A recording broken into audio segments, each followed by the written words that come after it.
ఆ! 450 మిలియన్ల సంవత్సరాలని మనకు కనబడింది. కాంతి వేగంతో వెళితే, కాంతి వేగం. మనకున్న ఈ విమానాల వేగం, రాకెట్ల వేగం గాదది. ఈ వేగాలు సరిపోవు దానికి. కాంతి ప్రయాణించే వేగంతో వెళితేనే ఏవండి? అదిగోండి. ఈ లైట్ ఇయర్ అనేది ఒకసారి మనం చూద్దామా? చిన్న వీడియో ఒకసారి మనం చూద్దాం. ఓకే. ప్లే చేయండి నాన్న. సౌండ్ ఇయ్యు. సౌండ్ ఇవ్వండి పర్లేదు. The distance that light travels in a vacuum in 365 days.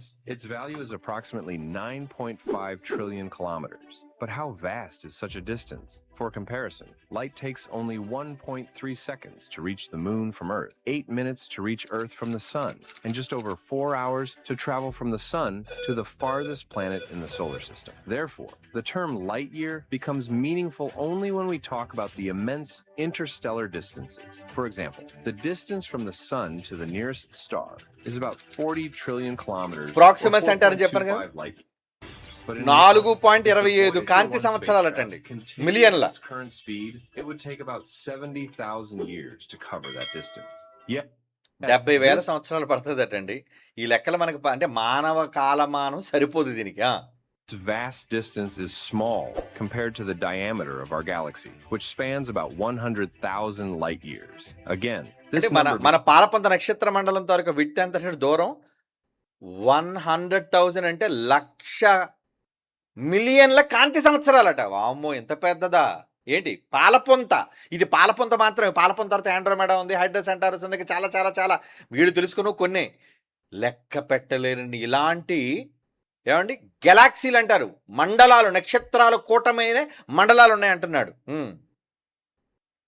The size of the observable universe, whose diameter is about 93 billion light years. ఏమన్నాడు? 93 బిలియన్ లైట్ ఇయర్స్ అటండి. మిలియన్లు కాస్త పోయి బిలియన్లోకి వెళ్ళిపోతే అసలు మానవ సున్నాలు అలా పెట్టుకుంటూ వెళ్ళడమే. భూమంతా గుండ్రాలు చుట్టుకొని మన ఆయుష్కాలంలో రెండు సున్నాలైనా ఉంటున్నాయండి. మన జీవిత కాలంలో ఒక అంకి పక్కన ఏమండి 0 నుంచి ప్రారంభమైన మనం ఒకటి పక్కన 0తో ప్రారంభమైంది అనుకోండి 10, 2 పక్కన 0 చేరింది అనుకోండి 20, 50 పక్కన 5 పక్కన 0 చేరింది అనుకోండి అమ్మ 50. కానీ 90 పక్కన 2 సున్నాలు చేరుతాయా? ఏమండి ఒకటి పక్కన 2 సున్నాలు చేరడమే కష్టం. ఒకటి పక్కన 2 సున్నాలు 100 సంవత్సరాలు అతి కష్టం. ఎక్కడో ఎవడో 2 పక్కన ఏమైనా 2 సున్నాలు చేరుతాయా? అసలు ప్రపంచంలోనే లేదు. 2 పక్కల 2 సున్నాలు చేరేవాడు ఇప్పుడు ఎవడో లేడు. అంటే ఈ చిన్న మానవ ఆయుష్కాలంతో నువ్వు ఎంత దూరం ప్రయాణం చేస్తావు? ఈ విశ్వం ఎంత దూరంలో ఉంది, ఈ దూరం ఎంత పెద్దది. ఇంత పెద్దదైన ఈ దూరాన్ని ఇప్పుడు కాంతి ఎంత వేగంతో ప్రయాణం చేసింది ఇప్పుడు మీరు చూడాలి. యేసుప్రభు చచ్చిపోయాడు, పరదేశికి వెళ్ళిపోయాడు, 3వ ఆకాశానికి వెళ్ళిపోయాడు.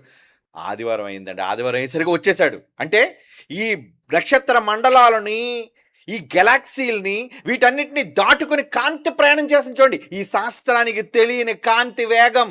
ఒక పిచ్చోళ్ళారా, మీరు లెక్కగట్టింది కాంతికి 1 సెకండ్కి 3 లక్షల కిలోమీటర్లే. కానీ ఒరిజినల్గా ఈ కాంతిలన్నిటికీ మూలమైన ఒక కాంతి ఉందే, రియల్ లైట్. ఆ లైట్ చూడండి ఎంత వేగంగా వచ్చింది. యోహాను సువార్త 20వ అధ్యాయం చూడండి సందర్భం. మరియం మగ్దలేని మరి వచ్చింది, సమాధి దగ్గర వెతుకుతుంది యేసు ప్రభు వారిని. ఏమండి సమాధి తెరిచి ఉంది. ఉదయాన్నే వచ్చేసారండి ఈయన. ఎక్కడి నుంచి వచ్చాడు ఈయన?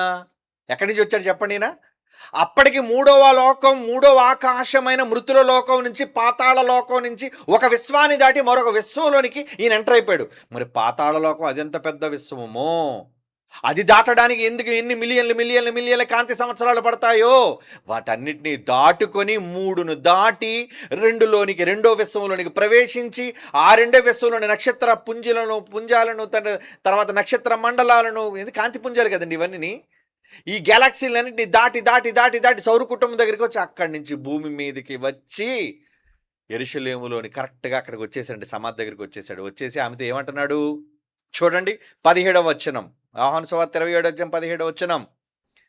యేసు ఆమెతో, నేను ఇంక నువ్వు తండ్రి యొద్దకు ఎక్కిపోలేదు అంటే, ఇంకా ఫస్ట్ యూనివర్స్కి వెళ్ళలేదమ్మా, నేను మొదటి లోకానికి వెళ్ళలేదు, తండ్రిన్న లోకానికి వెళ్ళలేదు, గనుక నన్ను ఇప్పుడు ముట్టుకోవద్దు. అయితే సహోదరుల దగ్గరికి వెళ్ళు, నా సహోదరుల దగ్గరికి వెళ్ళి నువ్వేం చేస్తావు తెలుసా? ఒక మాట చెప్పు, నా తండ్రియు మీ తండ్రియు, నా దేవుడును మీ దేవుడు నేను వాని యొద్దకు ఎక్కిపోవచ్చున్నానని వారితో చెప్పు. మా డాడీ దగ్గరికి వెళ్తానని చెప్పు. నాకు డాడీయే, మీకు డాడీయే. నా బ్రదర్స్తోని ఏమండి? మీ బ్రదర్స్‌తోని చెప్పు. ఎందుకంటే మీరందరూ నాకు బ్రదర్స్. మన బ్రదర్స్ దగ్గరికెళ్ళి ఏం చెప్తాదో తెలుసా? అన్నయ్య. ఎక్కడికెళ్తన్నాడు? డ్యాడీ దగ్గరికెళ్తన్నాడు. ఎవరా డ్యాడీ? పరలోకమందున నా తండ్రియు, మీ తండ్రి అయిన వాని యొద్దకు ఇప్పుడు ఎక్కిపోవచ్చున్నానని చెప్పాడు కదండీ! యోహాను సువార్త 20 అధ్యాయంలో చెప్పాడా? 17వ వచనంలో చెప్పాడు కదండీ! ఉదయం ఆదివారం ఉదయం ఇది. వెళ్ళిపోయాడా? వెళ్ళిపోయాడు. అంటే మరలా సెకండ్ యూనివర్స్‌ని దాటి ఈ మిలియన్ల, ట్రిలియన్లు, బిలియన్లు అంటున్నారే వీళ్ళంతా కూడా ఈ దూరాలన్నిటిని దాటి వెళ్ళిపోయాడండి. పరలోకానికి వెళ్ళిపోయాడు. తండ్రి దగ్గర వెళ్ళాడు. అక్కడ ఏం జరిగిందో తెలీదు. తండ్రి ఆయనకి ఆహ్వానం పలుకుంటాడు. సింహాసనం మీద కూర్చోబెట్టుంటాడు. పరలోకం అంతా పెద్ద పండగ చేసుకొని ఉంటది. యేసుప్రభు చేసిన రక్షణ కార్యక్రమానికి. మరలా సాయంత్రం అయ్యేసరికి వచ్చేసాడు చూడండి. ఎక్కడికొచ్చేసాడు? యోహాను సువార్త 20 అధ్యాయం 26వ వచనం. అదే అధ్యాయం. ఇందాక 17లో పైకెళ్తున్నాను.